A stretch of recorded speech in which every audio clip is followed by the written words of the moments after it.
አስተያየት፣ ጥያቄ፣ ትችት በተወሰነ መልኩም ስድብ ይኖራል። ቲክቶክ ላይ ምስጋና ለሰጣችሁኝ ስለምግባችሁ በጣም አመሰግናለሁ። ብዙ ምስጋና ደርሶኛል።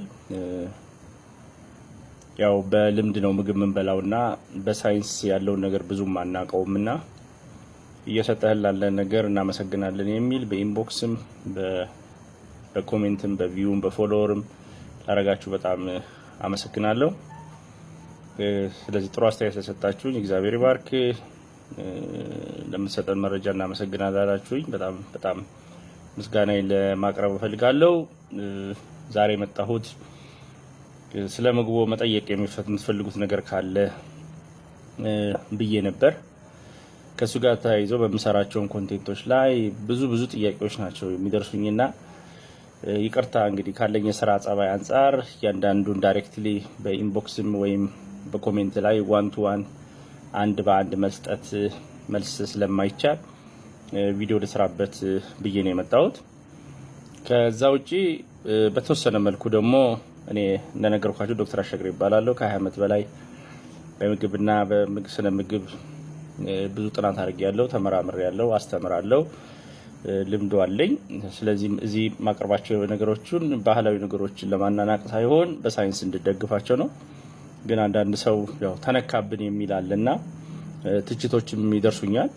ትችቶች በጀወይ በእውቀት ከሆኑ በጣም ነው ደስ የሚለኝ። እንደ ሳይንቲስት ለጥናት ለምርምር ግብአት ስለሚሆኑብኝ በጣም ነው የምደሰትባቸው።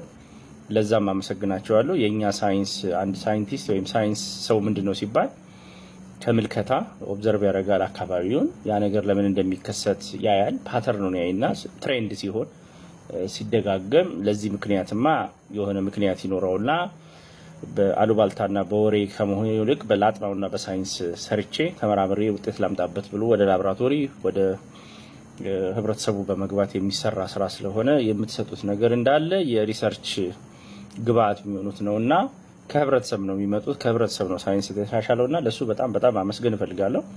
ስለዚህ እንደዚህ አይነት ትችቶችን በጣም ደስ ብሎኝ ነው የምቀበላቸው።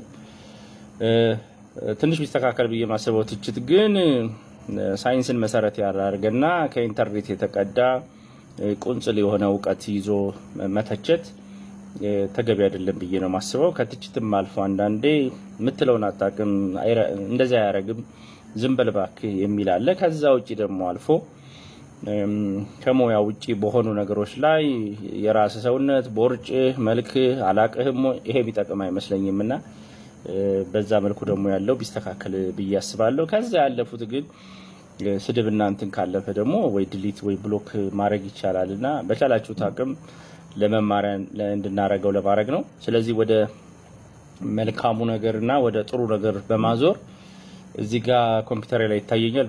በጣም ብዙ ጥያቄዎች ናቸው። ባለፈው በወተትና በእርጎ ተያይዞ በሰራሁት ጉዳዮች ላይ ለተጠየቁ ጥያቄዎች አርብ ቲክቶክ ላይ በመገባለሁ። ግን በዛ በተጨማሪ በጣም ኮንሰርን እንዲሆኑ ብዙ ጥያቄዎች ስላሉ እነሱ ላይ ቶሎ ልሄድበትና የመጀመሪያው ጥያቄ ዳዊት ሲሳይ ይባላል።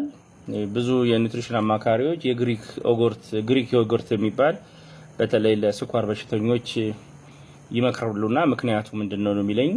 ስለዚህ ግሪክ ዮገርት የሚባለው ተመሳሳይ ዮገርት ነው። ግን አንድ ማወቅ ያለባችሁ ይሄ አጓቱ ውስጡ ያለው ውሃ በጣም እንዲወጣ ተደርጎ ፕሮቲኑ ብቻ እንዲቀር የሚያደርገው ስለሆነ ስኳሩም ላክቶሱ በጣም ይበላል። የወተት ስኳር ላክቶስ ይባላል። ስለዚህ ስኳሩ በጣም ስለሚቀልስ ኒውትሪሽኒስቶች በብዛት ይሄ የወጣለትን እና በጣም የደረቀ በጣም የረጋ እርጎን የስኳር በሽተኞች ቢበሉ እያሉ ይመክራሉ። ስለዚህ እዚህ ጋር ለዳዊት የመለስኩት መልስ ይሄንን ነው። ከዛ ውጭ ግን አንድ ማለስማማው ነገር ምግብን እንደ መድኃኒት አትጠቀሙ። በሽታ ከሆነ በሐኪም ጋር ሄዳችሁ ታከሙ።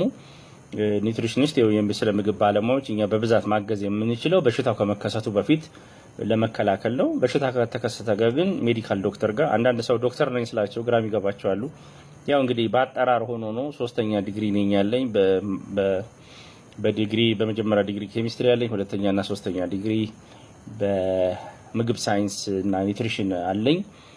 ስለዚህ በተለምዶ በዩኒቨርሲቲ አጠራር 3ኛ ፒኤችዲ የያዘ ሰው ታይትሉ ወደ ዶክተርነት ስለሚቀየር የምግብ ሳይንስ ዶክተር መሆኔን እንድታቁና አንዳንዴ ኮንፊውዝ የሚያደርጋቸው ሰው ስላየው ያለሁት የምግብ ሳይንስ ዶክተር መሆኔን እንድታቁ ነው። የሕክምና ዶክተር አይደለሁም። ምግብንም እንደ መድኃኒት እንዲያርጉ እያልኩኝ አልመክርም። ከኔ ጋር አብረው የሚሰሩ በምግብና በስነ ምግብ ያሉ ይሄንን እንዳያረጉ ብዙ ጊዜ ወተውታለሁ፣ መክራለሁ። ስለዚህ በቻላችሁት አቅም በሽታ ከመከሰቱ በፊት መጠቀም ያለባችሁን ምግቦች ተጠንቀቁ። በሽታ ከተከሰተ ግን እንደ ስኳር ያለ በሽታዎች ጥንቃቄ አድርጉ። ከዚህ ጋር ተያይዘው አንድ እናት ልጆቼ የሚበሉት መኮረኒና ፓስታ ነው ብቻ ነውና ችግር የለውም ወይ አያስከትልብኝ ወይ ብላኛለች። ችግር ያመጣል። ስለዚህ ተመሳሳይ ምግብ መብላት ልጆቻችን ድብቅ ረሃብ፣ የሚኒራልና የቫይታሚን እጥረት ስለሚያስከትልባት ጥንቃቄ የሚያደርግ ያለፍና ወደፊት እንግዲህ በፓስታና መኮረኒ ላይ በተለይ ደግሞ ከድረሙት ያልተሰራ ፓስታ ከሆነ የስኳሩ መጠኑ ስታርቹ ቶሎ ስኳርን ወደ ላይ ግላይሴሚክ ኢንዴክስ የሚጨምር ስለሆነ ልጆችሽ ለስኳር በሽታ እንዳይጋለጹብሽ ጥንቃቄ አርጊ ማለት ፈልጋለሁ ነው። በእርጎ አሰራር ላይ ጠየቀችኝ። እኔና ልጆቼን ወተቱን አፍልቼ በባህላዊ መንገድ አዘጋጀዋለሁና እሱን ማድረግ ችግር አለው ወይ ብላኛለች። በቃ እሱን ነው የምፈልገው እኔ። ስለዚህ አንቺ እየሰራሽ ያለሽው ለልጅሽ እየሰጣሽው ወተቱን ካፈላሽ በኋላ በባህላዊ መንገድ እርሾ ጨምረሽ መጠቀምሽ ችግር የለውም ነው።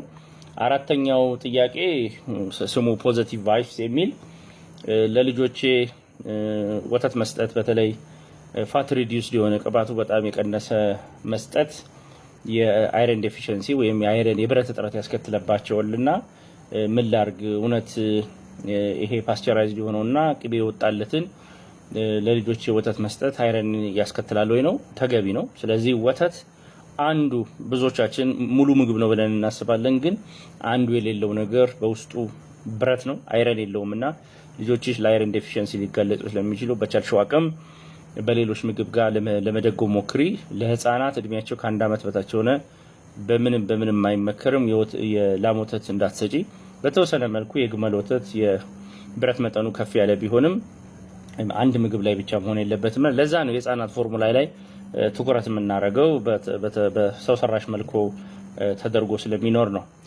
ቀጥሎ የተጠየቁት ጥያቄ ደግሞ ፈልቶ እርጎ ከሆነ ፕሮባዮቲክ ወይም ጤነኛ ባክቴሪያዎችን ለአንጀታችን ጤንነት የሚሰጠውን እንዴት እናገኘዋለን ነው፣ አይሞቱም ወይ ነው። ስለዚህ አንዱ ከዚህ ጋር ተያይዞ የጠየቀኝ እርጎ ባንጠጣስ ቢቀርብን ምን ችግር አለው ብሎ የጠየቀኝ ሰው አለ።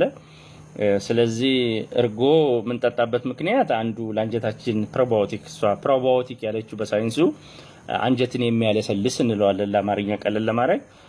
ስለዚህ ከፈላ በኋላ ፕሮባዮቲክ ከየት ይመጣል ነው። ግን እንዳልኳችሁ መልሰን እርሾ ወይም ከአየሩ ላይ ስንሰበስባቸው እርጎ መልሶ ፈርመንት ካረገ ፕሮባዮቲኩ ስለሚገናኝ ታገኘዋለሽ እና አያሳስብሽ ለማለት ነው። ግን የጠየቀኝ ደግሞ እርጎን ባንጠጣውስ ምን ችግር አለው የሚለው ደግሞ የራሱ ጉዳት ይኖረዋልና በተለይ አልኮል የምትጠቀሙና ብዙ አረቄ፣ ውስኪ፣ ቢራ የምትጠጡ ሰዎች የአንጀታችሁን ባክቴሪያዎች ስለምትገሏቸው መልሳችሁ ለመመለስ እንደዚህ አይነት እርጎ የሆኑ ምርቶችን ብትጠቀሙ፣ እርጎ ስትጠቀሙ ደግሞ በቻላችሁት አቅም ፕሌን ዮጉርት ወይም ይሄ በየእርጎ ቤት ያለውን ብትጠቀሙት የተሻለ ታገኛላችሁ።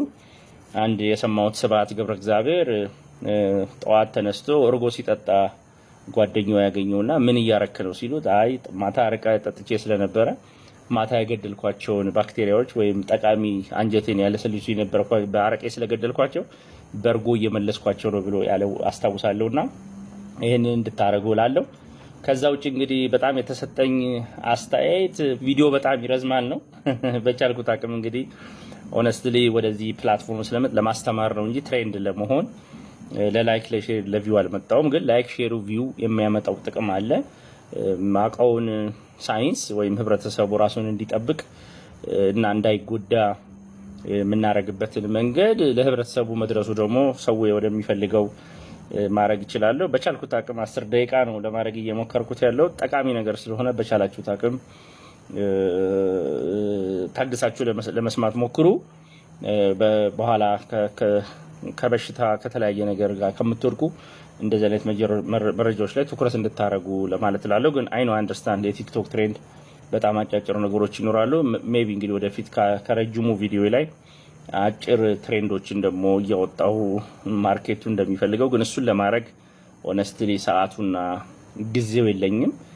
ቢኮዝ እንደ ፉል ታይም ስራ አይደለም እየሰራሁት እንደ ማህበረሰብ አገልግሎት ነው እየሰጠሁበት ያለሁት እንጂ ከሌላ ጥቅሙ ወደፊት አዶኖ ከቀየረኝ አላቅም እንጂ እስካሁን የገባሁበት አላማ በዛ አላማ ስላልሆነ አሁንም 10 ደቂቃ እየሞላብኝ ስለሆነ አንድ ጥያቄ ልጨምርና በሌላ ቪዲዮ ሌሎችን ጥያቄዎች አያለው። ስለዚህ የተጠየቁት እነዚህ ናቸው። ከዚህ ጋር ተያይዞ ያሉት ጥያቄዎች በተጨማሪነት እኔም እያልኩ ያለሁት ምግባችሁን በእውቀት በሳይንስ ከበላችሁት በኋላ ለሚመጣባችሁ በሽታና ወደፊት በሕክምና ለምታወጡት ወጪ ከፍተኛ ይቀንሳልና